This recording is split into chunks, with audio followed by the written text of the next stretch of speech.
सभी को नमस्ते। Can you hear me?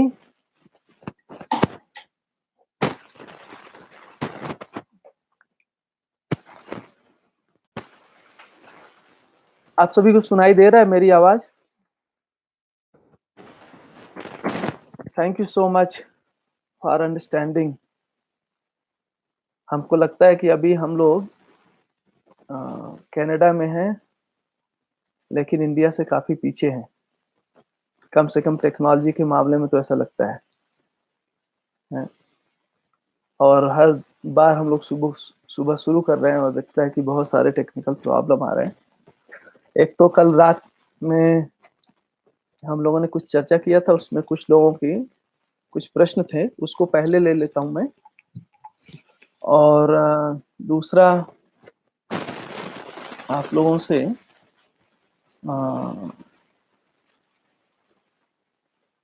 आवाज सुनाई दे रही है? हाँ, ठीक है। Thank you so much Vipin भैया बताने के लिए। तो पहले कुछ क्वेश्चन लेते हैं और उसके बाद हम लोग वापस फिर अध्ययन करेंगे। तो पहला क्वेश्चन है, दिनेश भैया ने पूछा था कि चैतन्य पक्ष को स्पष्ट करिए, क्या ये जीवन क्रिया का ग्रुप है? तो भैया, जो चैतन्य इकाई है वो गठन पूर्ण जो इकाई है जीवन, उसी को हम चैतन्य इकाई कह रहे हैं। उसके अंदर 10 क्रियाएं होती हैं, है ना। और उस पे बहुत भैया साधन भैया ने अभी कुछ समय पहले ही काफी बढ़िया एक सेशन लिया था। मैं आपसे रिक्वेस्ट करूंगा कि आप उस सेशन को जरूर देखिए। उसमें 2 भाग में था, जीवन की क्रिया नाम से वो सेशन भैया ने लिया था और बहुत ही अच्छा सेशन रहा। तो आप इसको देख सकते हैं। और उसमें जीवन की सारी क्रियाओं को बहुत अच्छे से विस्तार से भैया ने बताया था। दूसरा क्वेश्चन निमिषा दीदी का था, वो व्यवहाराभ्यास कर्माभ्यास। तो व्यवहाराभ्यास कर्माभ्यास दीदी बेसिकली एक अभ्यास है जो हमारे आचरण से जुड़ता है, जिसमें हम सामाजिक नियमों का पालन करते हैं, स्वधन स्वपुरुष स्वनारी दयापूर्ण कार्य पूर्वक जीते हैं, है ना। हम अपनी उपयोगिता पूरकता को समझते हैं और उसके अनुसार उसको एग्जीक्यूट करते हैं। व्यवहाराभ्यास में हम मानव के साथ प्रयोजन के अर्थ में संबंध को पहचान पा रहे हैं कि नहीं, मूल्यों को निर्वाह कर पाए कि नहीं, क्या हमारे बीच में अपना पराया का भेद है, यदि वो है तो हम कैसे उसको मिटाएं, है ना। हम अपने दायित्वों और कर्तव्यों को समझ पा रहे हैं कि नहीं और उसको पूरा कर पा रहे हैं कि नहीं, है ना। ये सारा व्यवहाराभ्यास के अंदर आता है। इसके साथ साथ हम सभी जानते हैं कि धरती एक है, मानव जाति एक है, उसमें हम किस जगह पे खड़े हैं। तो ऐसे सारे मुद्दों को हम व्यवहार अभ्यास में लेते हैं, जिसमें मूल रूप से संबंधों में हम समाधान को देख पा रहे हैं कि नहीं, ये मुख्य बात है। और जब हम कर्माभ्यास की बात करते हैं तो उसके अंदर हम उत्पादन के लिए हमको जो निपुणताएं चाहिए उसका हम विकास कर पा रहे हैं कि नहीं, जो श्रमशीलता है हमारे अंदर आ पा रहा है कि नहीं, है ना। क्योंकि श्रम के बगैर उत्पादन नहीं हो सकता है। तो उसमें जो उत्पादन और समृद्धि से जुड़े हुए गतिविधि हैं वो सब कर्माभ्यास में हम लेते हैं। इसके बाद एक और प्रश्न था, हमारे बलजीत भैया का प्रश्न था कि मानव का प्रकृति से किया गया व्यवहार उसके द्वारा किए गए कर्मों के श्रेणी में ही आएगा या थोड़ी स्पष्टता की आवश्यकता है? तो जो भी मानव कर्म करता है भैया, इंक्लूडिंग जब आप मान लो उत्पादन भी कर रहे हैं, तो जो उत्पादन है अल्टीमेटली उसकी सफलता सामाजिकता के साथ ही है। यदि हम उत्पादन कर रहे हैं और सामाजिकता का निर्वाह नहीं हो पा रहा है तो फिर उस उत्पादन का कोई अर्थ नहीं निकला। और हमने कल भी कहा था कि जब हम व्यवहार करते हैं तो एक तो स्थूल रूप में व्यवहार हम कह रहे हैं, मानव मानव के बीच में जो श्रम हम लगा रहे हैं संबंधों के लिए, है ना, न्याय के लिए, उसको हम व्यवहार कह रहे हैं। एक से अधिक मानव एकत्र होते हैं, उसको हम व्यवहार कह रहे हैं, है ना। ये एक भाव गया। उसका और सूक्ष्म में हमने देखा था कि ये केवल बाहर का नहीं बल्कि हमारी दृष्टि कैसी है। यदि अमानवीय दृष्टि है तो उस दृष्टि से होने वाला व्यवहार अमानवीय होगा।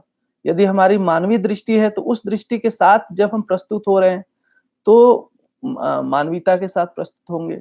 तो यदि हमारे अंदर विचार भी चल रहा है, अमानवीय अमानवीय दृष्टि है, प्रिय हित लाभ की दृष्टि है ना? मानसिकता के लेवल पे भी हम जो कर रहे हैं वो व्यवहार की सीमा में है। अल्टीमेटली जो व्यवहार है वो एक स्थूल भाग है, जिसको हम कह रहे हैं, लेकिन उसके मूल में अगर आप जाएँगे तो कोई विचार चल रहा है। विचार से ही सारे व्यवहार चल रहे हैं। हमने इसलिए कहा था कि जो जानवर है उसके अंदर कोई व्यवहार नहीं हो रहा है।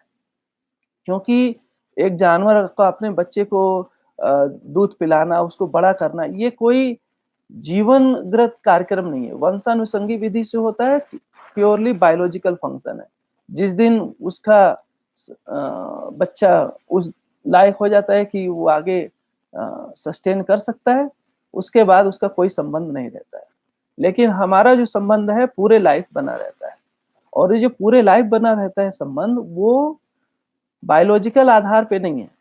इवन जो हम शरीर को स्वीकारते हैं वो भी जीवन में एक स्वीकृति है। उस स्वीकृति के आधार पर ही सारे हम संबंध को देखते हैं, और उस रूप में हम जो भी स्थूल रूप में करते हो या सूक्ष्म रूप में करते हो, मानसिकता में हो, वो सब व्यवहार की सीमा में है। अब हम जो कर्म करते हैं, जैसे हमने मान लो एक पेड़ लगाया, हमने खाना बनाया, तो जो खाना बनाया उसका जो अल्टीमेट आप देखेंगे तो खाना बनाना और खाना ये व्यवहार नहीं है। उस खाना बनाने के साथ, खाना खाने के साथ हम दूसरे का ध्यान रख रहे हैं कि नहीं? हमारे अंदर खिलाकर खाने की प्रवृत्ति है कि नहीं? तो जो ये सामाजिकता है, सामाजिकता के निर्वाह के लिए जब हम कोई कार्य करते हैं, उत्पादन करते हैं, है ना? गतिविधि करते हैं, तो ही वो व्यवहार सफल होता है। तभी उस कार्य की भी उपादेयता सिद्ध होती है, अदरवाइज़ उस कार्य की उपादेयता सिद्ध नहीं होती है। अभी हम सब बहुत सारे लोग काम करते हैं, लेकिन यदि वो केवल अपने भोग के लिए है, तो वो व्यवहार में न्याय को सुनिश्चित नहीं कर सकता है। भैया ने एक और पूछा था बलजीत भाई ने कि चरित्र के बारे में, स्व-पुरुष स्व-नारी है में भौगोलिक परिस्थितियों के आधार पर इसका क्या मतलब? भैया उसमें 2 बातें आई थी, भौगोलिक क्यों, और दूसरा है समाज निर्णय। तो अलग-अलग धरती के अलग-अलग भाग में कहीं ठंडी ज़्यादा है, कहीं है ना, गर्मी ज़्यादा है, इसलिए कभी हो सकता है कि जो यौवन है उसका जो समय है वो अलग-अलग समय में अलग हो सकता है। वैसे तो बाबा जी ने जो एज बताया है, एक मैच्योर एज शादी विवाह के लिए, वो है 22 वर्ष। प्लस माइनस 3 वर्ष का प्लस 3 वर्ष का डिफरेंस हो सकता है, 22 प्लस 3, तो उस रूप में बताया है। लेकिन जब हम भौगोलिकता और समाज को ध्यान में रखते हैं, तो उसमें दो बातें मुख्य रूप में उभर कर आती है कि किसी भी मान लो एक जगह है, वहाँ पे जो स्त्री-पुरुष का रेशियो है, वो एक अलग हो सकता है। जो हमारा शरीर का बनावट है, उसके आधार पे जो यौवन का कह लो पीड़ा है, वो अलग-अलग समय में मैनिफेस्ट हो सकता है। फिर ये भी हो सकता है कि समाज के अंदर हमको दिखाई देता है कि बहुत सारे लोगों को शारीरिक तकलीफ़ें हो सकती हैं, जैसे नपुंसकता है या बहुत सारे ऐसे तकलीफ़ें होती हैं। तब वो समाज भी वो निर्णय करता है कि इस स्थिति में हम स्व-पुरुष स्व-नारी को बनाए रखने के लिए किस तरह से आगे इस विवाह के कार्यक्रम को सजाएँगे, है ना? अब किसी को बच्चे लेने की, अभी हमारे समाज में होता ही है कि कभी किसी को बच्चा चाहिए और बच्चा लेने में असमर्थ है, तो वो फिर जो स्पर्म डोनेशन है या इस तरह से टेस्ट ट्यूब बेबी है, कई तरीके से लोग करते हैं। तो ये सारे कार्यक्रम हम देखते हैं कि वो देश काल परिस्थिति पे भी निर्भर करता है। उसके बाद एक प्रश्न है दीदी का, प्राण का विधिवत, निमिषा दीदी ने पूछा था, प्राण का विधिवत नियंत्रण कैसे हो सकता है? तो दीदी, प्राण के विधिवत नियंत्रण के लिए 4 मुख्य पॉइंट बाबा जी इसमें बोले थे। पहला है विचार, व्यवहार, विहार और आहार। हम देखते हैं जैसे अगर हम अंदर से, हमारे अंदर गुस्सा है, चिड़चिड़ापन है, स्ट्रेस है ना? डिप्रेशन है, तो इसका पूरा प्रभाव, अगर हम गुस्सा हैं तो हमारे श्वास पे भी पड़ता है ना? हम उससे देखते हैं कि हमारा पूरा स्वास्थ्य गड़बड़ हो सकता है, हमारा हार्ट बीट बढ़ जाता है है ना? ब्लड सर्कुलेशन में जो प्रभाव होना है, उससे जो हमारे हार्मोनल सिस्टम चेंज हो जाते हैं। तो ये जो विचार है, हमारे जीवन में क्या चल रहा है, हम जब भय में होते हैं, है ना?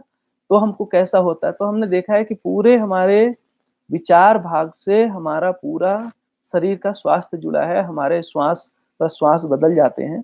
ऐसे ही हमारा जो व्यवहार है, हम किसी के साथ अच्छे मिलते हैं, हम किसी के साथ नाराज़गी से रहते हैं, हमारी लड़ाई हो जाती है। तो उन दोनों स्थितियों में हम देखते हैं कि उसका प्रभाव हमारे शरीर के ऊपर पड़ता है, हमारे प्राण के ऊपर पड़ता है। ऐसे ही जो हमारा विहार है, जो हमारा खान-पान है, रहन-सहन है, उठना-बैठना है, हम है ना?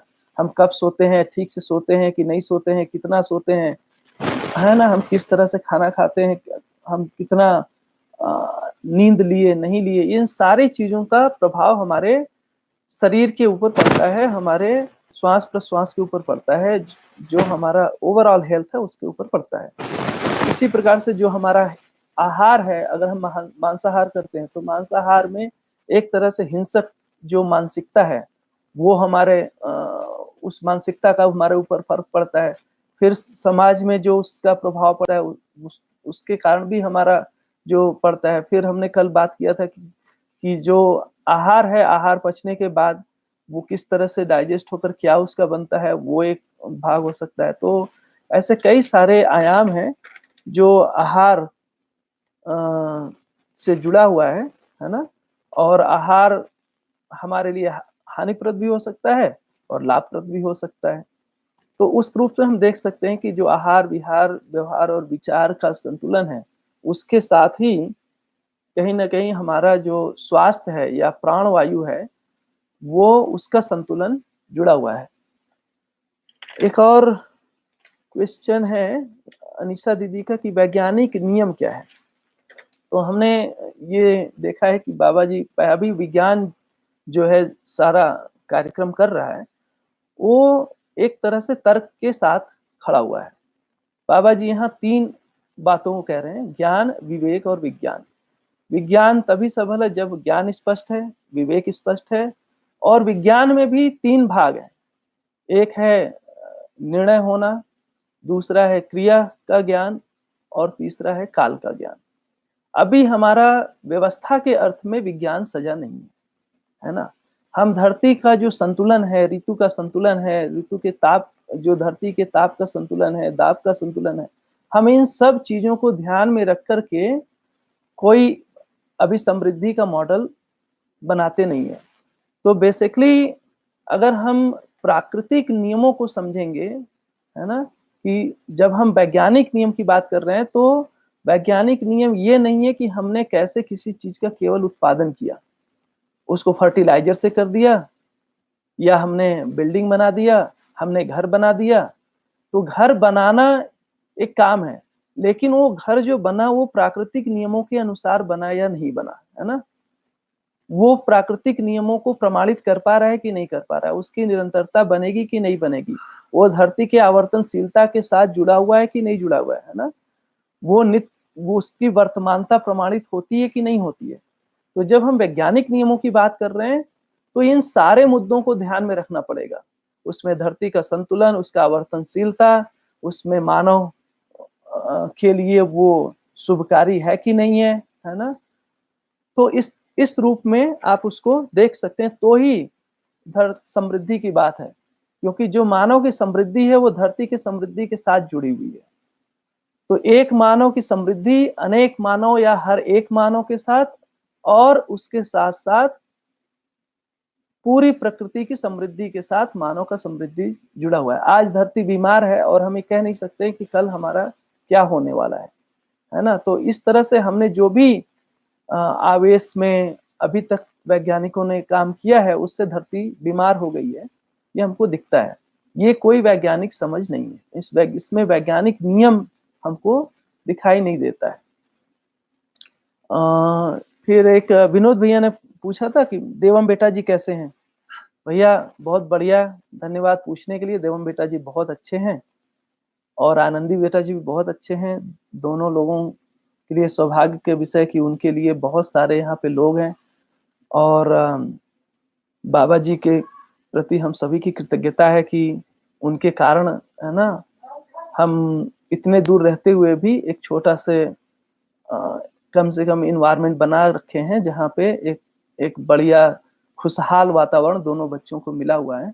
और बड़ी अच्छी बात है, इस कोरोना टेस्ट में एक और अच्छी बात आ गई कि जहाँ लोग इतने परेशान हैं, हैरान हैं, क्या किया जाए, नहीं किया जाए, घर में लॉक होने से परेशानी है ना? कल रात में आपने देखा ही कि वीडियो स्ट्रीमिंग कितना जटिल हो गया था।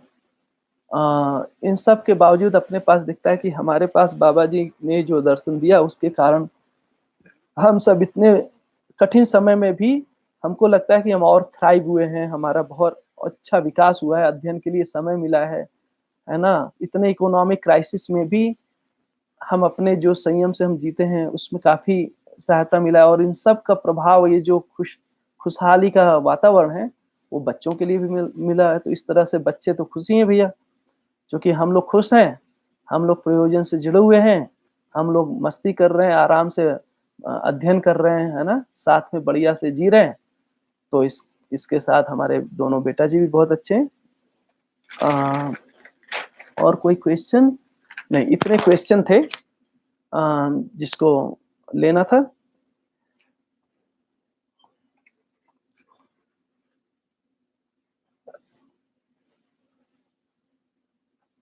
किसी ने लिखा कि हाँ दीदी, जो प्रमाणित नियम है, जिसकी निरंतरता बनती है, जिसकी परंपरा बनती है ना? जो जो गवाहित हो पाता है, जिसका वर्तमान सुनिश्चित होता है, वो सारे वैज्ञानिक नियम है।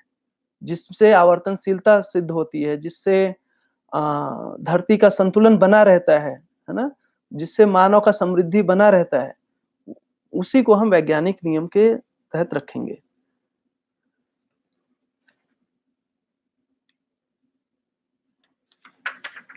तो पीछे हम लोगों ने यहाँ तक कर लिया है, तीसरे पेज पे था मैं। एक बार फिर से मैं क्विक रिव्यू कर देता हूँ, जो हम लोगों ने बात किया था। एक तो हम लोग जो यहाँ पे अध्ययन, कल सुबह शाम को थोड़ा-सा डिस्टर्बेंस था, जो हम लोग मानव व्यवहार सहज नियम कर रहे हैं, ये वो व्यवहार नहीं जो अभी कर रहे हैं। ये उस व्यवहार की बात करें कि अस्तित्व में मानव के व्यवहार का क्या डिज़ाइन है। वो मानव चाहे धरती के किसी भाग में हो या इस अस्तित्व में कहीं हो, उसका एक सार्वभौम स्वरूप है मानव के व्यवहार का। उस मानव के व्यवहार का जो सार्वभौम स्वरूप है, जो अस्तित्व सहज है, जो व्यवस्था सहज है, जो मानव सहज है, परिवार सहज है, प्रकृति सहज है, उस व्यवहार की बात यहाँ की जा रही है। और उस व्यवहार से जुड़े हुए जितने भी आयाम हैं, जितने एंगल से हम व्यवहार को सोच सकते हैं, उसको यहाँ पे बाबा जी ने रखा हुआ है। और ये भी देखा था कि जो हम व्यवहार करते हैं, वो केवल स्थूल व्यवहार की बात नहीं कर रहे हैं। जैसे अभी हम बोल रहे हैं, तो ये एक व्यवहार है। लेकिन इस बोलने के पहले हमारे अंदर एक निर्णय हो चुका है, हमको क्या बोलना है ना? अगर हम ये नहीं भी बोले, तो भी जो निर्णय हुआ, जो हमारे मानसिकता में चला, वो भी एक व्यवहार का हिस्सा है। और ये व्यवहार स्वप्न में भी जो हम देखते हैं, हम निष्कर्ष निकालते हैं दूसरे के बारे में, है ना? हम स्वप्न में भी लड़ाई झगड़े कर लेते हैं, हम स्वप्न में भी एक दूसरे से गले लगते हैं, ये सब भी व्यवहार का हिस्सा है। और जब हम सुषुप्ति में हैं, बाबा जी जैसे सोए हैं, उस समय भी व्यवहार है। तो व्यवहार को हम एक केवल स्थूल मानव के साथ इंटरेक्शन की बजाय मानसिकता के साथ, है ना? वाचिक लेवल पे और कायिक लेवल पे, तीनों लेवल पे हम व्यवहार को यहाँ पे देख रहे हैं। और मेरे ख्याल से ये एक महत्वपूर्ण बात है। और इसमें दूसरा जो भाग आया था कि व्यवहार के लिए हमने देखा कि जो व्यवहार मुख्य रूप से संबंध है, संबंधों में ही व्यवहार दिखाई देता है। और कई रूपों में संबंध बाबा जी ने इसमें दिखाया था कि हमारा जन्म सिद्ध संबंध है ना? उसके अंदर कुछ अधिकार हैं, हमारे कुछ दायित्व हैं, कर्तव्य हैं। तो जो व्यवहार है, उसमें संबंधों को प्रयोजन के अर्थ में पहचानना, हमारे दायित्वों और कर्तव्यों को पहचानना, उन संबंधों को हम स्वीकारते हुए, है ना? अपने दायित्व कर्तव्यों को पूरा करते हुए मूल्यों का निर्वाह करना, उससे उभय तृप्ति को हम देख पा रहे हैं कि नहीं। तो व्यवहार का एक दूसरा स्वरूप हमने देखा था। इसके साथ जो व्यवहार है, उसका 5 लेवल पे बाबा जी ने उसमें बताया हुआ था। जिसके अंदर व्यक्ति, परिवार, समाज, राष्ट्र और अंतर्राष्ट्र, तो जब भी हम व्यवहार करते हैं पाँचों लेवल पे कोई इफ़ेक्ट है। अगर हम परिवार में कर रहे हैं कोई कार्यक्रम तो उसका प्रभाव समाज में है ही, उसका प्रभाव पूरे राष्ट्र में है और अंतर्राष्ट्र में है। और वैसे भी हम हर लेवल पे सोचते ही हैं। धरती पे मान लो आज अमेरिका में कितने लोग बीमार हो गए कोरोना से, शायद आप सभी लोग इंडिया में भी बैठ करके इंटरेस्टेड हों और खोज रहे हो कि भाई वहां पे क्या हुआ। इस तरह से व्यवहार हम जब करते हैं तो पूरा व्यक्ति से लेकर अंतरराष्ट्र तक की बात है। और व्यवहार में एक दोनों भाग है, एक सामाजिकता के भाग से, तो एक सामाजिकता का संतुलन और दूसरा प्राकृतिक संतुलन। क्योंकि जब हम प्रकृति में असंतुलन करते हैं तो उसका जो प्रभाव है पूरे मानव के ऊपर पड़ता ही है। इस रूप में व्यवहार के सीमा में दोनों को हम समावेशित करते हैं। इसके बाद और क्या था? अब व्यवहार के लिए दोनों चीजों का होना जरूरी है। एक तो बौद्धिक समाधान और दूसरा भौतिक समृद्धि। परस्परता में हमको वस्तुओं का आदान प्रदान भी करना पड़ता है। अगर हमारा घर है, बच्चे हैं, तो उनका हमको पालन पोषण भी करना है ना? उसके लिए भी हमको देखना पड़ता है। तो इसलिए दोनों चीजें जरूरी हैं। और व्यवहार के लिए एक और महत्वपूर्ण जो बात कल आई थी वो है कि व्यवहार जो है उसको ठीक से निर्वाह करने के लिए, व्यवहार में हम निभ पाए, इसके लिए शरीर स्वास्थ्यता एक बहुत बड़ा आयाम है। और शरीर के स्वास्थ्य को हमको बनाए रखना है। हमने देखा था, बल्कि आप सभी लोग जितने लोगों को अवसर मिला बाबा जी के साथ रहने का, बाबा जी के साथ मिलने का, आपने देखा कि अंत के समय में जब उनका शरीर बहुत जर्जर हो गया, उस समय बाबा जी वैसा व्यवहार नहीं कर पा रहे थे। और हम किसकी बात कर रहे हैं? जागृत मानव की, है ना? तो व्यवहार जब भी हम कर रहे हैं उसके साथ शरीर जुड़ा ही हुआ है। और शरीर की स्वास्थ्यता के लिए हमने 5 प्रकार के वायु में के संतुलन को बाबा जी इसके अंदर इंडिकेट कर रहे हैं। और उस वायु के संतुलन के लिए हमारा आहार, विहार, विचार और व्यवहार के संतुलन की बात कर रहे हैं। यहाँ तक हम लोगों ने कल चर्चा की थी। आज हम लोग उससे आगे बढ़ते हैं, है ना? तो आगे मैं पढ़ता हूँ और जहां जहां आएगा उसको मैं एक्सप्लेन करता जाऊंगा। प्राप्त कर्तव्य वांछित, प्रेरित व सूचित भेद से है। प्राप्त कर्तव्य का निश्चय पूर्वक किया गया मनन, चिंतन, विचार, चेष्टा, प्रयोग, प्रयास, व्यवसाय व अनुसंधान क्रिया ही निष्ठा है। अन्य शब्दों में निश्चित क्रिया की पूर्णता के लिए पाए जाने वाले वैचारिक व शारीरिक योग की निरंतरता ही निष्ठा है। निष्ठा के फल स्वरूप ही सामान्यकांक्षा, महत्वाकांक्षा संबंधी वस्तुएं, व्यक्ति के रूप में समाधान व अनुभूति के अर्थ में उपलब्धियां, सामान्यकांक्षा, महत्वाकांक्षा संबंधी वस्तुएं ही धन है। धन समाज की संपत्ति है। संपत्ति जड़ पक्ष ही है और जड़ पक्ष के लिए है, तथा समाधान और अनुभूति चैतन्य की एवं चैतन्य के लिए ही है। और उसका स्पष्टीकरण है, धन समाज की संपत्ति का तात्पर्य सामान्यकांक्षा और महत्वाकांक्षा संबंधी वस्तुएं होना स्पष्ट है। यही उपयोग, सदुपयोग, प्रयोजनशील होने के लिए संपूर्ण द्रव्य उपयोग परस्परता में होता है। एक से अधिक एकत्रित हुए बिना परस्परता होती नहीं। यही एक से अधिक होना परिवार या कुटुंब अथवा समाज है। यही विशाल होते होते संपूर्ण मानव एक इकाई के रूप में होना अखंड समाज है। इस प्रकार अखंड समाज के अंगभूत एक परिवार व एक परिवार के अंगभूत एक व्यक्ति होना पाया जाता है।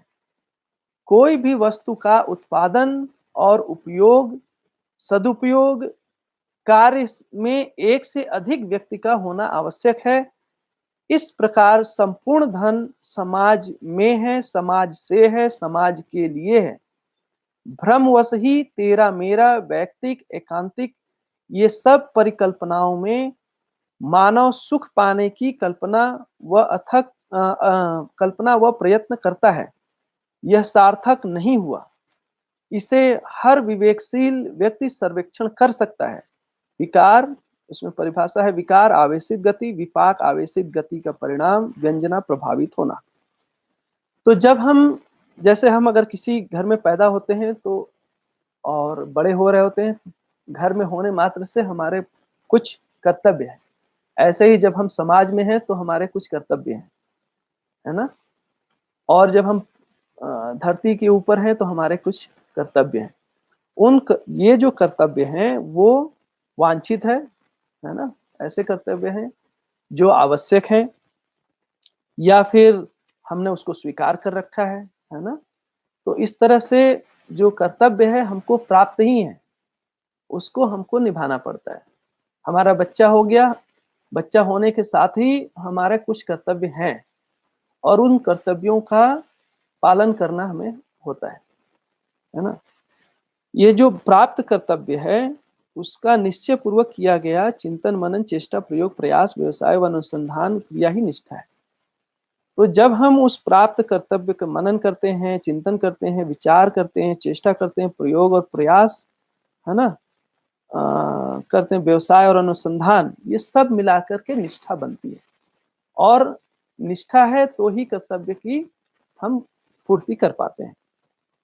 जो निष्ठा है उसके फलस्वरूप बाबा जी बोल रहे हैं कि 2 तरह की वस्तुएँ हम बनाते हैं।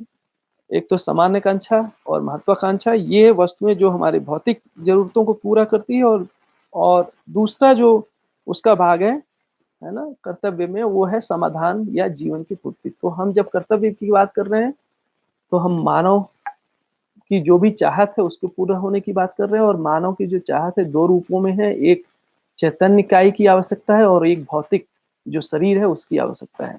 चैतन्य इकाई की जो आवश्यकता है वो समाधान पूर्वक पूरा होता है, और जो भौतिक आवश्यकता की पूर्ति है वो वस्तुओं से, भौतिक वस्तुओं से, जो सामान्य आकांक्षा आहार, आवास, अलंकार संबंधी वस्तुएं हैं, या महत्वाकांक्षा जो दूरदर्शन, दूरगमन, दूरश्रवण संबंधी वस्तुएं हैं, उन वस्तुओं से पूरा होता है। और ये कह रहे हैं कि ये जो हम वस्तुएं को हम उपार्जित करते हैं, ये पूरे समाज का एक फल है, कोई एक व्यक्ति के कारण नहीं होता है। अभी जैसे मान लो हमारे सामने अभी कंप्यूटर है, तो इस कंप्यूटर को बनाने में पूरी मानव जाति का योगदान है। एक व्यक्ति से कंप्यूटर नहीं बनता है ना? जो हम आज खाना खा रहे हैं, गेहूँ खा रहे हैं, उसमें पूरी मानव जाति लगी है। कभी किसी ने है ना, एग्रीकल्चर के बारे में सोचा होगा, उसमें बीज को किस तरह से वो घास से चावल बनाया होगा, या किसी और तरह से उसका रूपांतरण किया होगा। उसमें पूरी मानव जाति का जो शोध लगा है। और अभी भी जो हमारे घर में, अभी मैं इस घर में देखता हूँ तो इस यहाँ पे हमारे वहाँ कुर्सी है, टेबल है, लाइट है ना? म्यूजिकल इंस्ट्रूमेंट हैं, किताबें हैं, सभी कुछ है। ये जो सब कुछ मेरे घर में अभी के समय में रखा हुआ है, इसमें मैंने क्या बनाया है? कितने चीज़ों को मैंने उत्पादित किया है? ये जो कुछ आया है, ये समाज मिल कर के उसको बनाता है। तो जो कुछ भी हम वस्तुओं का अर्जन करते हैं, वो पूरे समाज से बनता है और वो पूरे समाज का ही रहता है। हम उन वस्तुओं का उपयोग कर सकते हैं, सदुपयोग कर सकते हैं, उसको प्रयोजनशीलता में लगा सकते हैं। अगर हम नहीं समझते हैं तो हमको लगता है हमने पैसा अर्जन कर लिया, और पैसे अर्जन करने के साथ ही हमको ये अधिकार मिल गया कि हम उसको जैसे चाहे वैसे कंज़्यूम करें, है ना? उसका हमको दुरुपयोग हम कर सकते हैं। तो ये ऐसी बात नहीं है। और ये जो कह रहे हैं कि जब हम इसको समाज के अर्थ में नहीं देखते हैं तो इसी से तेरा मेरा अपना पराया, है ना, झंझट शुरू होता है, और यही ये मानव के व्यवहार से जुड़ा हुआ एक बहुत अहम लड़ाई का कारण है। हमारे अंदर जो संग्रह प्रवृत्ति है ना? उसके कारण समाज में बहुत सारे समस्या हमको दिखाई देता है। इसके बाद नेक्स्ट अनुभूति है, कारण गुण और गणितानुक्रम न्याय से प्राप्त निर्णय की सिद्धांत संज्ञा है, तथा सिद्धांत से ही किसी भी क्रिया का बोध होता है। काल, विस्तार तथा रचना भेद की गणना गणित से है। सम, विषम तथा मध्यस्थ भेद से गुण की प्रक्रिया है। घटना के पूर्व रूप को सापेक्ष कारण संज्ञा है। काल क्रिया की अवधि की काल संज्ञा है। रचना पदार्थ की अवधि रचना या वस्तु संज्ञा है जिसकी गणना की जाती है। विस्तार रचना की अवधि का विस्तार है। सम उद्भववादी गुणों की सम संज्ञा है। विषम प्रलयवादी गुणों की विषम संज्ञा है। मध्यस्थ विभववादी गुणों की मध्यस्थ संज्ञा है।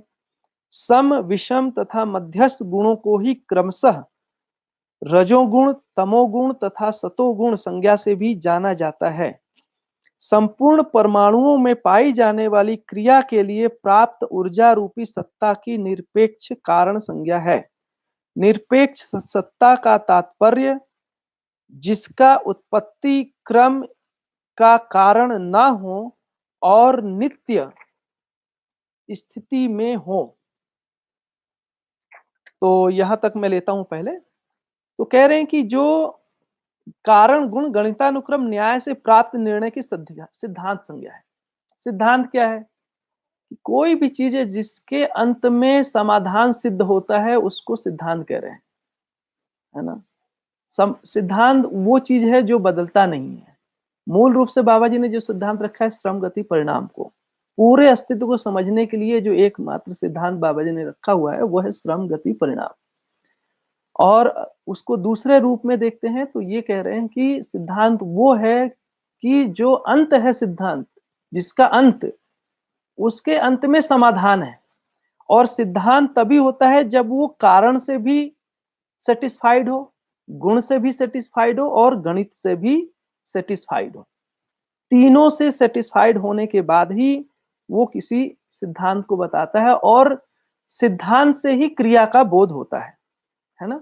जैसे अभी हम देखते हैं हमको न्याय, तो न्याय का जो रूट है वो भी हमको समझना है, उसका जो गुणात्मक पक्ष है वो भी समझना है, और जो गणितानुक्रम, तो रूट में अगर हम देखते हैं तो किसी भी न्याय के लिए न्याय का मतलब है संबंधों की पहचान, मूल्यों का निर्वाह, संबंधों की पहचान, मूल्यों का निर्वाह, मूल्यांकन और उभय तृप्ति। इस न्याय के होने के लिए इसका जो रूट है वो भी समझना है। तो रूट क्या है किसी भी कारण का? रूट में दो चीजें हैं। एक जो निरपेक्ष कारण है वो है कि अस्तित्व सहअस्तित्व स्वरूप में है। अस्तित्व सहअस्तित्व है इसलिए हर इकाई एक दूसरे से संबंधित है, इसलिए एक दूसरे के संबंध के साथ संबंध को पहचानती है, इसलिए निर्वाह कर पाती है। ये उसका कारण है। अस्तित्व में उस तरह से कारण, ये जब कारण पता चलता है तब हम उस संबंधों में, संबंधों का प्रयोजन, उसका उपयोगिता, उसके साथ पूरकता, है ना, ये जो गुण वाला भाग है हम समझ पाते हैं। और फिर उस संबंधों के निर्वाह के लिए कुछ मात्रा की भी जरूरत है। उसमें आहार, आवास, अलंकार संबंधी वस्तुएं, है ना, हमारे जो कर्तव्य है उसकी पूर्ति के लिए जो भी चीजें चाहिए वो भी एक महत्वपूर्ण भाग है। इन तीनों भाग से जब सेटिस्फाइड हुआ, कारण से भी सेटिस्फाइड हुआ, गुण से भी सेटिस्फाइड हुआ और गणित से, मात्रा से भी सेटिस्फाइड हुआ, तभी हम उसको ये मानेंगे कि उससे अब सिद्धांत निकला, मतलब उससे सर्वतोमुखी समाधान स्पष्ट हुआ या उपलब्ध हुआ। और तभी उससे हमको वो हमारा स्वीकृति में होता है, हमारे बोध का वस्तु बनता है। इसके बाद बाबा जी ने उसमें नीचे जो है काल क्या है, विस्तार क्या है, रचना क्या है, उसको बताया हुआ है। सम, विषम, मध्यस्थ गुण को बताया हुआ है। और जो कारण है उसको दो कारण से बताया। एक है निरपेक्ष। निरपेक्ष बेसिकली कारण है कि जो व्यापक वस्तु है उसमें संपृक्त समस्त इकाइयां, जो जड़ चैतन्य प्रकृति है वो उसमें संपृक्त है। और ये जो व्यापक रूपी सत्ता है ये हमारा निरपेक्ष कारण है। और जब हम सापेक्ष के कारण की बात कर रहे हैं तो सापेक्ष कारण में जो परस्परता में है उसको हम सापेक्ष कारण कर रहे हैं। अगर हम प्रकृति में देखते हैं तो कह रहे हैं कि सापेक्ष कारण को नीचे जाकर कह रहे हैं पर उसके बाद परमाणु व्यूहों में सहवास से जो प्रभाव विशेष है, क्रिया प्रतिक्रिया एवं परिपाक है, उससे सापेक्ष कारण है। तो जब हम सापेक्षता को देखते हैं तो परस्परता में देखते हैं। परस्परता में ही सापेक्षता है। तो जब हम जड़ परमाणुओं में देखते हैं तो वहाँ पे अनेक जो परमाणु हैं वो अणुओं के रूप में है, और जो अणु हैं अणु रचना के रूप में है। इसके अंदर जो क्रिया प्रतिक्रिया परिपाक है उसे सापेक्ष कारण है। तो जब हम क्रियाओं को देखते हैं उसमें क्या हो रहा है कि 3 चीजें देख रहे हैं, क्रिया है, प्रतिक्रिया है, परिपाक है। अभी हम उसको मानव के संदर्भ में देखते हैं तो कैसा दिखाई देता है व्यवहार, मानव व्यवहार में। जैसे हम पे किसी ने गुस्सा किया तो हमने उसमें गुस्सा कर दिया। हमने किसी ने हमको प्यार से दिया तो हमने प्यार से उसको बोल दिया। किसी ने हमको खाना खिलाया तो हम खुश हो गए, धन्यवाद दिए उसको, है ना? तो इस तरह से हमको एक क्रिया और उसका प्रतिक्रिया ये दिखाई देता है, पॉजिटिव रूप में भी, नेगेटिव रूप में। जो परिपाक है वो थोड़ा-सा और गहरी बात है। परिपाक वो है जब वो एक लंबे समय में जब क्रिया मैच्योरिटी को पाता है, वो क्रिया जब पूर्ण होती है। जैसे उदाहरण के रूप में हम बच्चे को पैदा किए, खाना खिलाए, है ना? उसका हमको इमीडिएट सुख मिलता है। लेकिन एक बच्चे के साथ हमारा जो विश्वास और विश्वास की निरंतरता बनती है, वो 1-2 दिन में नहीं बनती है। वो क्रिया-प्रतिक्रिया नहीं है। एक लंबे समय के प्रक्रिया के बाद वो कहीं जाकर उस मैच्योरिटी को पाता है। मतलब वो परिपाक में उस क्रिया का जो परिपाक है वहाँ पे हमको दिखाई देता है। ऐसे जो शिक्षा है, शिक्षा का कार्यक्रम परिपाक कार्यक्रम है। वो 1-2 दिन में शिक्षा की बात नहीं है। तो जब हम एक बच्चा है हम उसकी ज़िम्मेदारी लेते हैं तो शिक्षा का कार्यक्रम तभी पूरा हुआ जब उसके अंदर समाधान सुनिश्चित हुआ, है ना? तो एक लंबे समय के बाद उस क्रिया की कोई मैच्योरिटी बनती है, क्रिया की कोई पूर्णता होती है। तो जो शिक्षा है, विश्वास है ना? वो 1-2 दिन में नहीं होता, एक लंबे समय। ऐसे ही किसी ने हमारा हेल्प किया, हमने बोला थैंक यू, है ना? एक हो गया। लेकिन इससे हमारे अंदर कृतज्ञता नहीं आता है। कृतज्ञता के लिए फिर हम जैसे-जैसे लगते हैं, हमारी समझ बढ़ती है। अभी इस दर्शन को हम पढ़ रहे हैं, तो हमने खुद ही देखा कि लगभग 15 सालों से जैसे-जैसे मैं इसमें आगे-आगे बढ़ता जा रहा हूँ, बाबा जी के प्रति हमारी कृतज्ञता और बढ़ती जा रही है। एक-एक चीज़ हमको समझ में आता है तो लगता है कि वाह! क्या बात बोला है बाबा जी ने। इस तरीके से चलता है ना? तो ये एक लंबा समय में कोई भाव, मानव की परस्परता में कोई भाव सृजन हो रहा है। तो उस रूप में और ये जो क्रिया प्रतिक्रिया परिपाक है, ये सभी सापेक्ष कारण है ना? जो हमारे व्यवहार से जुड़ता है। अनेक अणु परमाणुओं से संगठित पिंड व उनकी क्रिया को स्थूल क्रिया और परमाणविक क्रिया को सूक्ष्म क्रिया संज्ञा है। तो 2 तरीके से यहाँ पे दिखाया गया है कि एक तो स्थूल पिंड है जिसको स्थूल क्रिया कह रहे हैं, और एक सूक्ष्म क्रिया जो परमाणु के स्तर पे चल रहा है ना? तो जो जीवन है, जीवन के अंदर सूक्ष्म क्रियाएं हैं। जैसे आपका आशा, विचार, इच्छा, है ना? ये सूक्ष्म क्रियाएं हैं। और जो शारीरिक है, शरीर में चल रहा है, वो सभी स्थूल क्रियाएं हैं। गति, कंपन और तरंग भेद से सूक्ष्म गतियां हैं। इकाई में कंपन क्रिया का बढ़ जाना ही विकास की घटना है तथा इसके विपरीत में ह्रास की घटना है। तो जब हम कोई भी इकाई है ना? उसके आगे एक और ले लेता हूँ। चैतन्य इकाई में कंपन की अधिकता ही विशेषता है। तो जब हम जड़ और चैतन्य की बात कर रहे हैं तो चैतन्य इकाई और जड़ इकाई में जो मौलिक भेद है, जो जड़ इकाई है उसके अंदर वर्तुलात्मक गति ज्यादा होती है कंपनात्मक से, और जो चैतन्य इकाई है उसमें कंपनात्मक गति वर्तुलात्मक गति से ज्यादा हो जाता है। ये जो बढ़ा हुआ कंपनात्मक गति है उसी के कारण ये जो चैतन्य क्रिया उदय होता है, जिसमें हम आशा करते हैं, विचार करते हैं, इच्छा करते हैं। वो जो चैतन्य क्रियाएं हैं, इन चैतन्य क्रियाओं के लिए कोई अगर जिम्मेदार गति है वो है कंपन गति, उस रूप में देख रहे हैं। और ये जो कंपन गति बढ़ा, है ना, एक परमाणु के अंदर, तो परमाणु जो गठनशील है, जिस समय भी गठन पूर्ण होता है उसमें कंपन गति बढ़ जाता है। इस कंपन गति के बढ़ने की क्रिया को ही विकास कह रहे हैं। और आगे जाते हैं, जब हम समझने जाते हैं जब हम भ्रमित अवस्था में है, 4.5 क्रिया में चल रहा है ना? जब हम कल्पनाशीलता में केवल हैं, तो उस समय की एक स्थिति है। और जब हमको साक्षात्कार हुआ, है ना?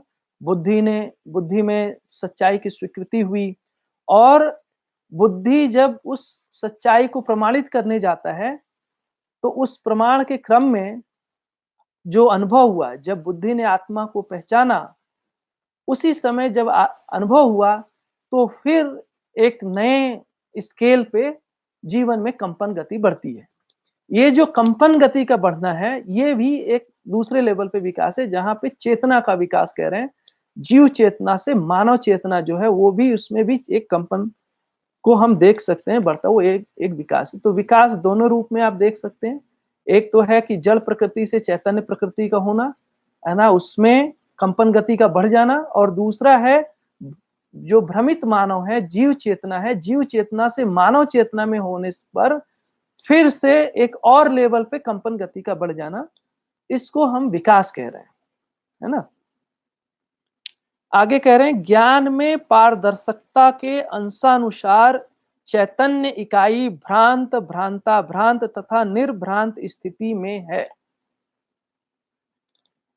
तो ज्ञान में पारदर्शकता के अनुसार चैतन्य इकाई, तो 3 जो ज्ञान है, व्यापक वस्तु में जो पारदर्शकता है ना, ज्ञान का मतलब ही है पारदर्शी होना। हमको अभी भी जो ज्ञान हो रहा है, हमारे सामने अभी कंप्यूटर रखा है, क्यों हमको इसकी समझ हो पा रही है? क्योंकि इसके बीच में जो वस्तु है, व्यापक वस्तु है, पारदर्शी है। पारदर्शी होने से ही हमको उसकी समझ डेवलप हो पा रही है।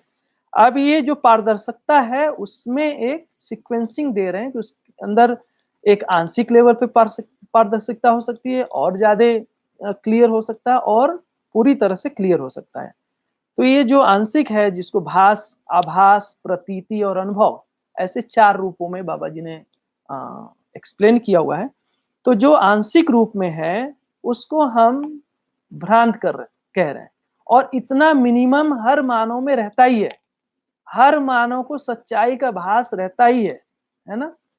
तो आंशिकता में बना ही रहता है। जब वो सच्चाई जैसा है वैसा पता चला, तो उसकी एक दूसरी है, मतलब भास आभास के बाद जो प्रतीति है, उसमें एक और लेवल पे है, और जो अनुभव है, उसमें एक और लेवल पे दिखाई देता है। तो इस रूप में ये जो पारदर्शिकता है, जैसा सच्चाई है, वैसा हम देख पा रहे हैं कि नहीं देख पा रहे हैं, है ना? ओझिल है, पूरी तरह से क्लियर है ना? उसको कॉम्प्रिहेंड के लिए उससे हम भ्रांत, भ्रांताभ्रांत और निर्भ्रांत स्थितियों को हम बता रहे हैं। जड़ता में पारदर्शकता से अंधकार का अभाव, पारभाषिकता से अंधकार का आंशिकता तथा आंशिकता में अभाव तथा अपारदर्शिकता से अंधकार है। अंधकार मूलतः छाया है। तो जो अंधकार क्यों है? क्योंकि जो वस्तु है वो अपारदर्शी है। अगर जड़ वस्तु अपारदर्शी है, वहां हमको अंधकार दिखाई देता है। आंशिक रूप से यदि वो पारदर्शी है ना, तो हमको वहां पे थोड़ा और स्पष्ट दिखाई देता है, और यदि वो पारदर्शी है तो हम उसके आर पार देख पाते हैं, है ना? उस रूप में है। चैतन्य इकाई में ज्ञान पारदर्शी होने के फलस्वरूप अज्ञान का अभाव हो जाता है, जिससे यथार्थ दर्शन होता है तथा सर्वत्र ज्ञान की प्रतिष्ठित परिलक्षित ज्ञान ही प्रतिष्ठित परिलक्षित होता है। चैतन्य इकाई के विकास एवं जागृति की यह सीमा निर्भ्रांत अवस्था है।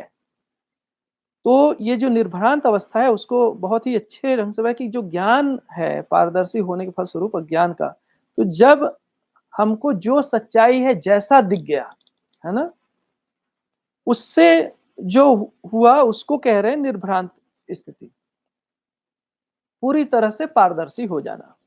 और अभी भी हम देखते हैं, जैसे मेरा आचरण यदि ओपेक होता है ना, तो बाहर लोग हमको समझ नहीं पाते हैं, उसको ऐसे भी देख सकते हैं। और जब मेरे अंदर समझ होती है, जब मैं पारदर्शी होता हूं, तो वो दूसरे को समझने में भी सहायक होता है। और इसी पारदर्शिकता से समझ और उस समझ से हमारे अंदर विश्वास बनता है। तो जब भी मैं ओपेक होता हूँ, है ना, पारभासी होता हूँ, लोग हम पे विश्वास नहीं कर पाते हैं। हम खुद में भी विश्वास नहीं कर पाते हैं। तो मानव के बीच में विश्वास बने, इसके लिए पारदर्शी होना ज़रूरी है, क्योंकि पारदर्शिता के बगैर समझ हो नहीं सकता है। और पारदर्शिता के होने के लिए हमारे अंदर ज्ञान संपन्न होना ज़रूरी है, विवेक संपन्न होना ज़रूरी है, विज्ञान संपन्न होना ज़रूरी है। हम जब मानवीयता पूर्वक जीते हैं, तो पारदर्शी होंगे ही। अमानवीयता रहती है, तो उसको छुपाना ही पड़ता है। तो इस रूप में भी आप उसको देख सकते हैं कि किस तरीके से जब हमारा ओपेकनेस या हमारा पारदर्शी होना दूसरे के लिए समझ का कारण बनता है ना?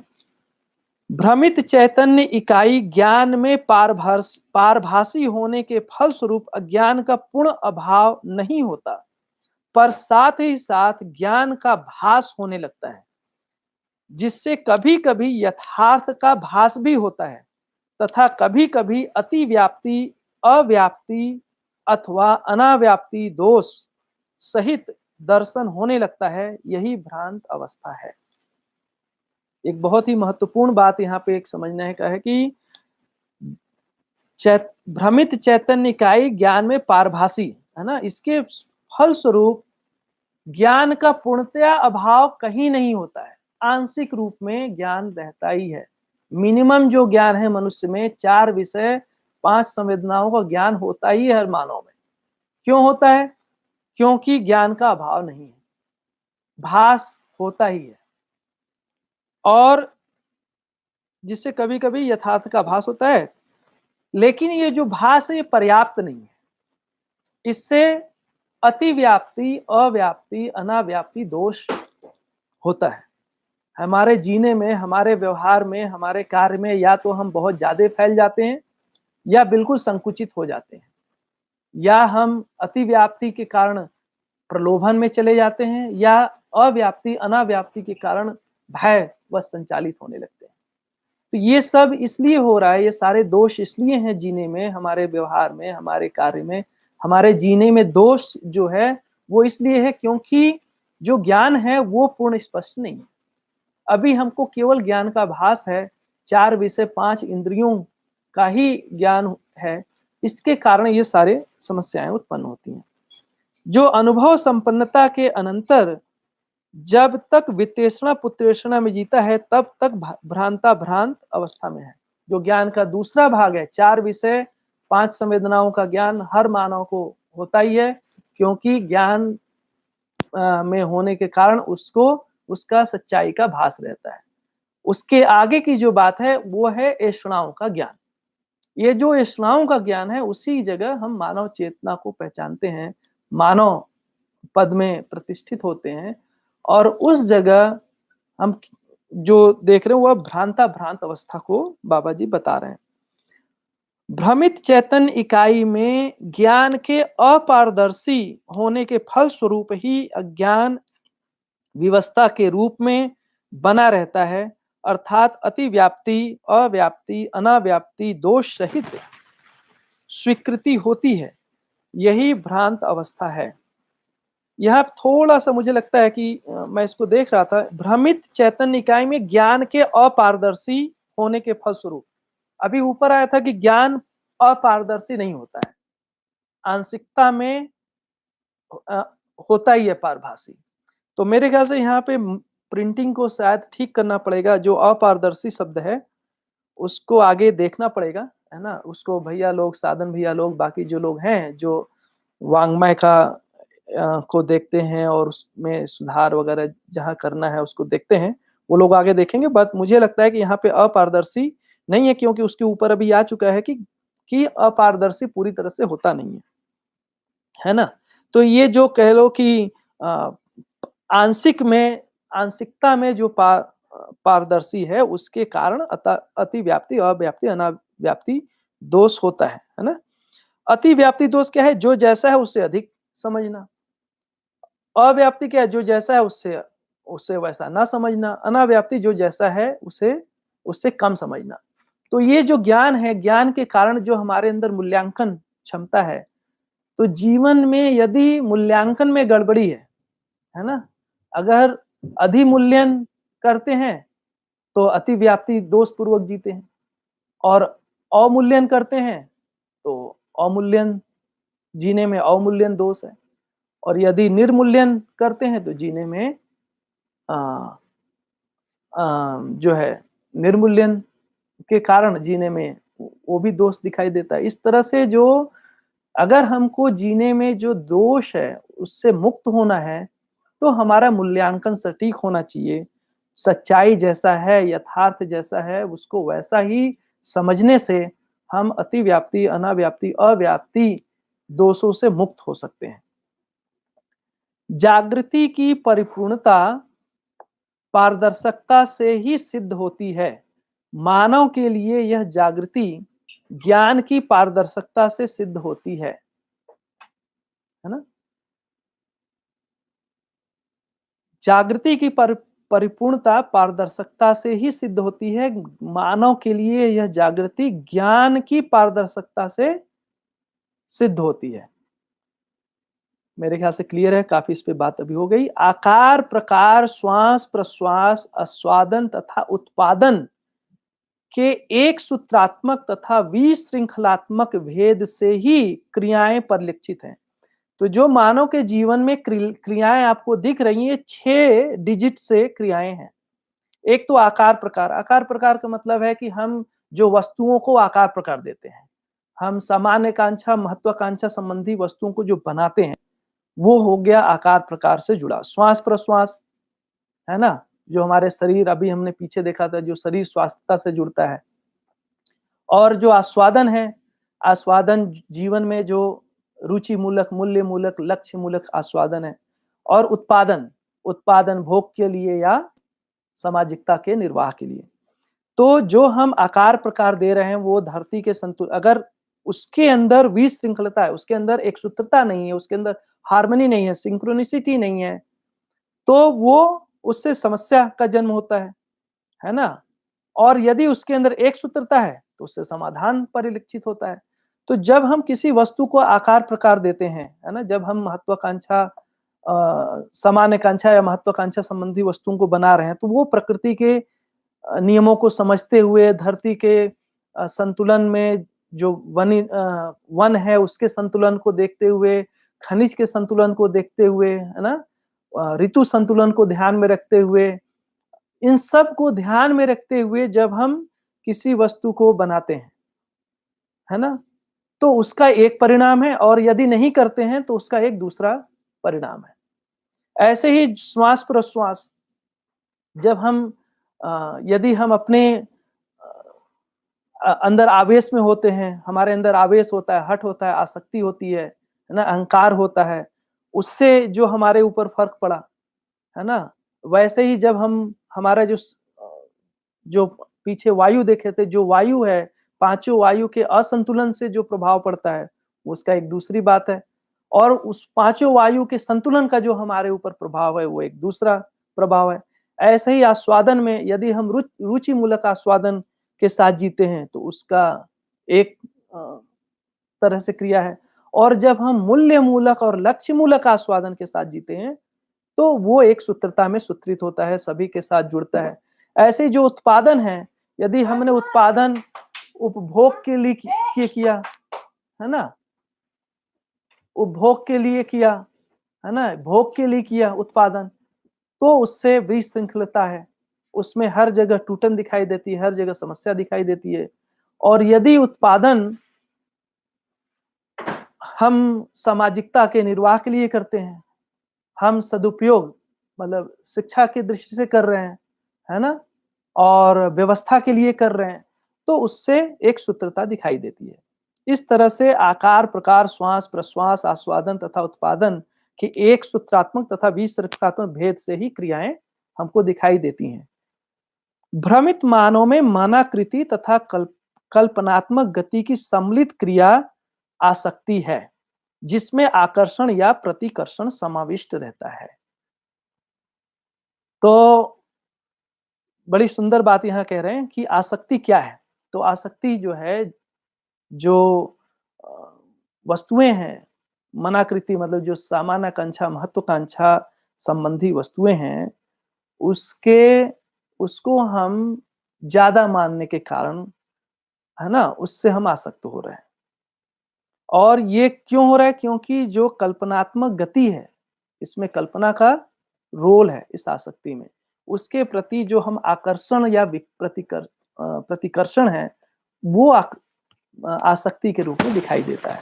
अभी हम जैसे एक आदमी ने कार लिया या घर बनाया और घर में आसक्त हो गया।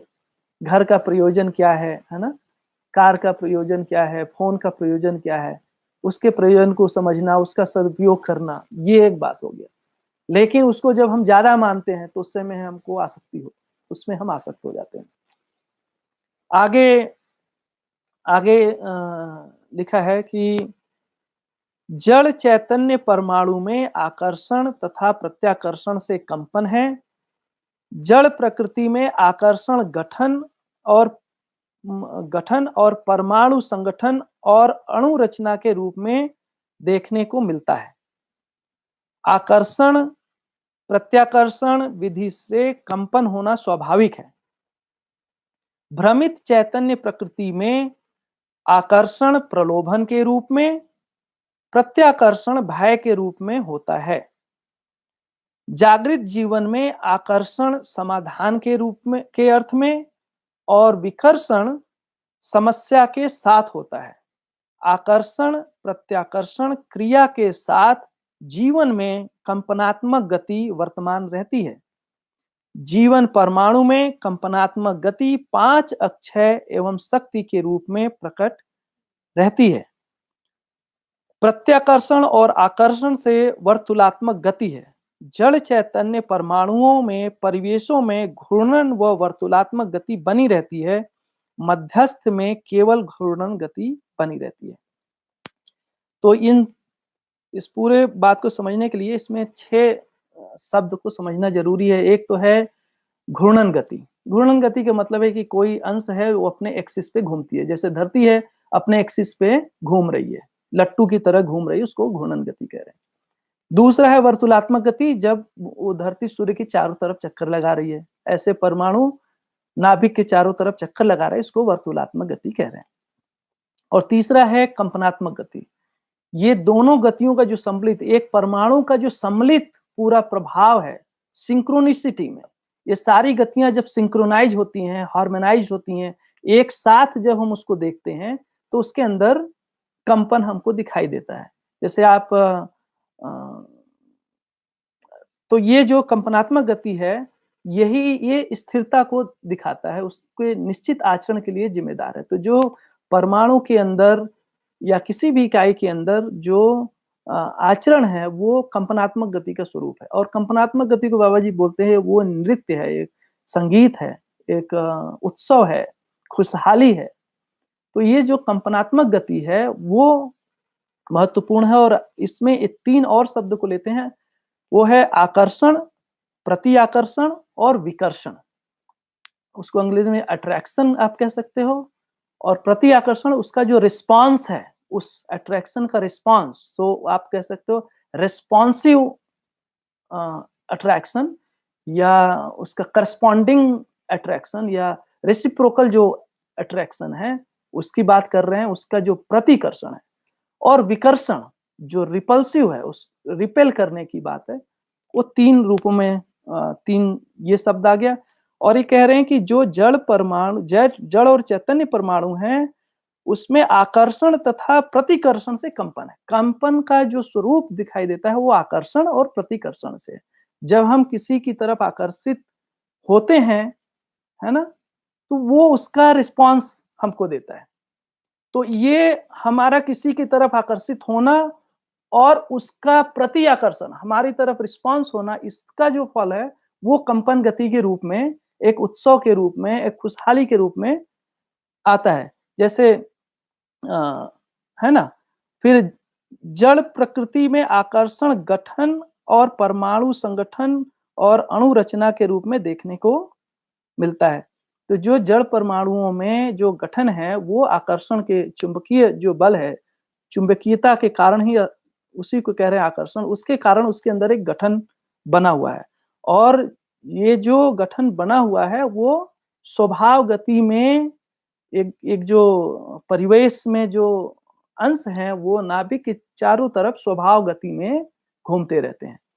इस ये जो स्वभाव गति है, उसमें क्या होता है, कभी-कभी वातावरण बहुत सारे और इकाइयाँ हैं उसकी चारों तरफ घिरे, और उन इकाइयों का जब उस पे कभी दबाव होता है, प्रभाव होता है, उसके कारण वो कभी आवेश में आ जाते हैं। आवेश का मतलब है या तो वो जो उनकी निश्चित निश्चित दूरी है, उस दूरी से ज़्यादा बाहर चले गए या उस दूरी से कम आ गए, बहुत ज़्यादा चिपकने लगते हैं।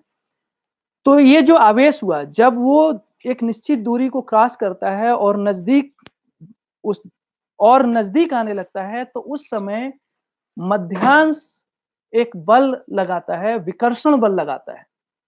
और उस विकर्षण बल के कारण जो परिवेश में अंश है, उसके अंदर प्रत्याकर्षण हुआ, और उस प्रत्याकर्षण के कारण फिर वो वापस अपनी अच्छी निश्चित दूरी में चला जाता है।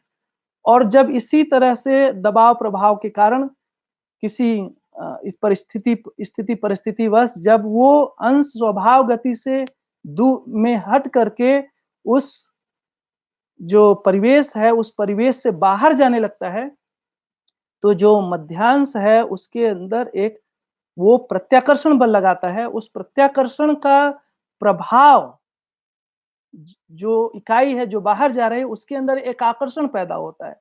उस आकर्षण के कारण वो पुनः अपने उस ऑर्बिट में आकर के घूमने लगता है। इस तरह से ये एक स्वभाव गति को बनाए रखता है।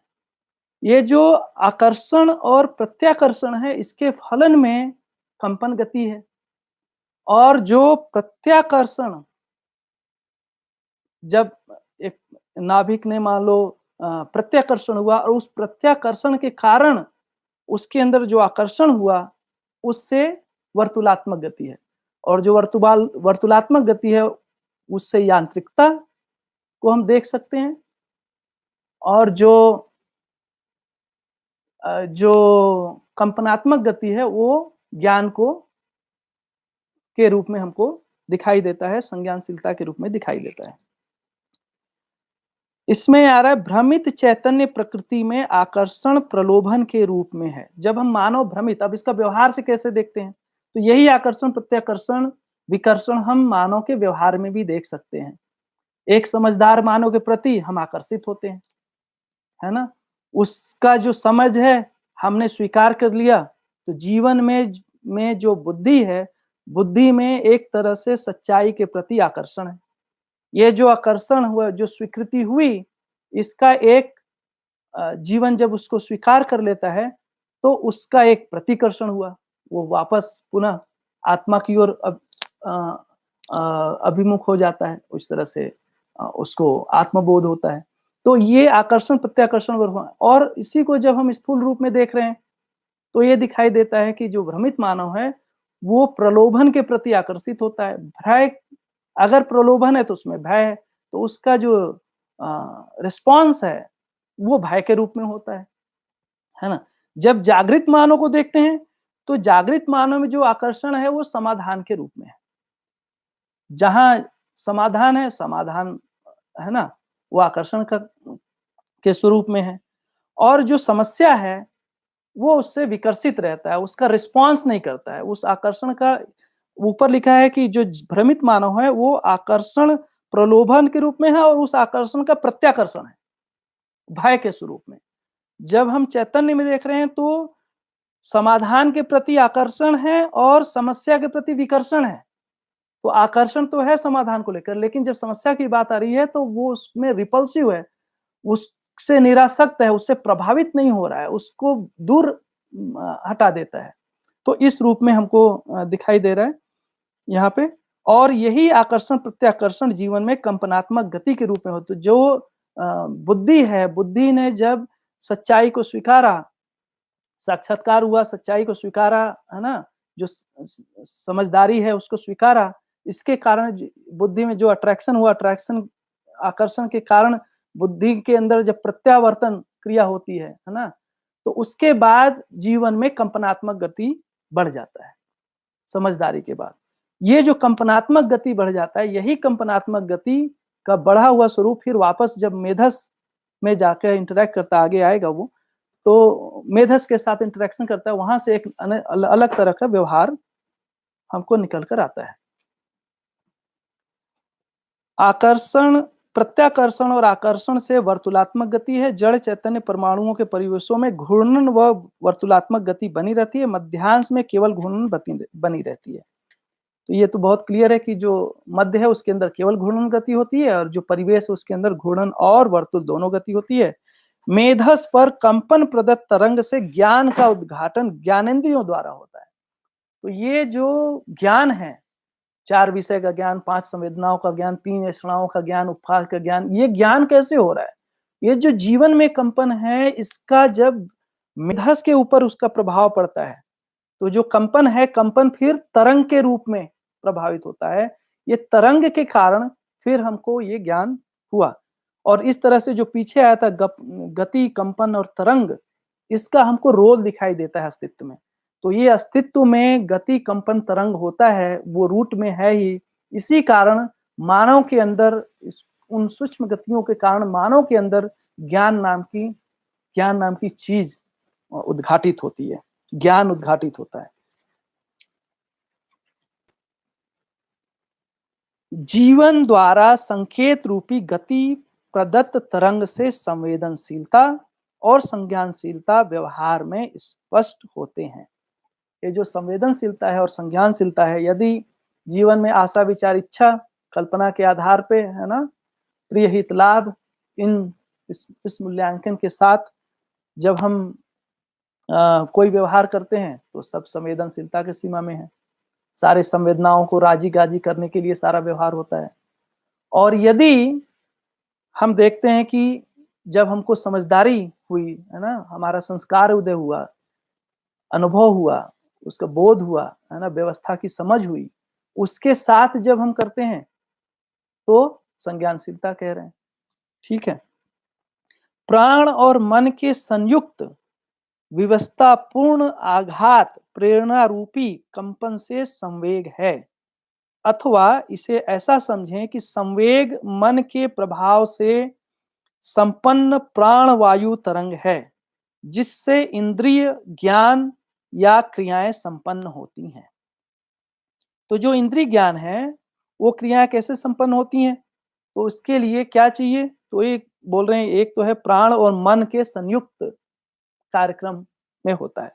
तो मन का भी होना जरूरी है और प्राण का होना जरूरी है। इन दोनों के साथ ही ये जो इंद्रिय ज्ञान के काम शुरू होते हैं, और वो पीछे कि किस तरह से मन जो है मेधस के ऊपर अपने कंपन प्रभाव को छोड़ता है और मेधस उसको स्वीकारता है ना, और जो मन है वो प्राण से जुड़ा हुआ है, और इस तरह से फिर आगे का कार्यक्रम होता है। हर जड़ क्रिया से प्राप्त जो स्वीकृति पक्ष है वह मन का है, जिसके लिए विह्वलता पूर्वक की गई क्रिया के बदले में पाई गई उपलब्धियां सुख एवं दुख है। तो जो सुख दुख है वो इसमें डिफाइन हो गया कि जड़ क्रिया से प्राप्त जो स्वीकृति पक्ष है वह मन का है, और उसके से जो की गई क्रिया है उसके फलन में सुख दुख है। जागृत मानव के मनाकृति से उत्पादन रूपी कृतियों से उपयोगी आकृतियों से कुशलता निपुणता का प्रमाण, कुशलता निपुणता से संवेग, मतलब पूर्णता के अर्थ में क्रिया पूर्णता और आचरण पूर्णता के अर्थ में वेग, संवेग से समाधान, समाधान से परिस्थितियां, है ना, अभी सारी परिस्थितियां क्या है? समस्या के रूप में है ना। समाधान से परिस्थितियां, परिस्थिति से अभ्युदय, अभ्युदय से योग, योग से सुख शांति संतोष, संतोष, सुख, शांति, संतोष ही रत्यात्मक रति, रत्यात्मक रति ही मन स्वस्थता तथा मन स्वस्थता ही निर्भ्रमता है। जागृत मानव उपरोक्त क्रम विधि से प्रमाणित होता है। अच्छा सर, थैंक यू। किसी ने भैया, बीनू भैया ने बताया, एक्चुअली मैं एक दूसरे समय के हिसाब से चल रहा था। 6:30 मेरा शुरू हुआ था। सॉरी भैया, एक्चुअली मैं थोड़ा सा समय के बारे में कंफ्यूज हो गया। बीनू भैया ने अभी याद दिलाया, धन्यवाद भैया। मैं इसको कर लूंगा, है ना, उसके आगे, क्योंकि मेरा समय पूरा हो गया था 7:30 बजे ही पूरा हो गया था, क्योंकि 6:30 बजे मेरे सुबह का शुरू हुआ था। ये थोड़ा टाइम डिफरेंस के कारण ये भ्रम हुआ। मैं अभी सोच रहा था मेरे पास 10 मिनट और है। तो भैया आप सभी को सुनने के लिए बहुत बहुत धन्यवाद। और कल आपके सुबह उसी समय 9:30 बजे फिर से, है ना, हम लोग उपस्थित होंगे। हमने थोड़ा ज़्यादा समय लिया, उसके लिए क्षमा चाहता हूँ। और जो बीच में व्यवधान हुआ थोड़ा यहाँ इंटरनेट वगैरह के कारण, लेकिन मुझे लगता है कि अभी हम लोग उसको काफ़ी ठीक कर चुके हैं, इंटरनेट के प्रॉब्लम को। तो हो सकता है कि अब वो प्रॉब्लम नहीं आए। तो आप सभी को नमस्ते, और कल हम फिर सुबह आपसे मिलते हैं उसी समय 9:30 बजे। नमस्ते।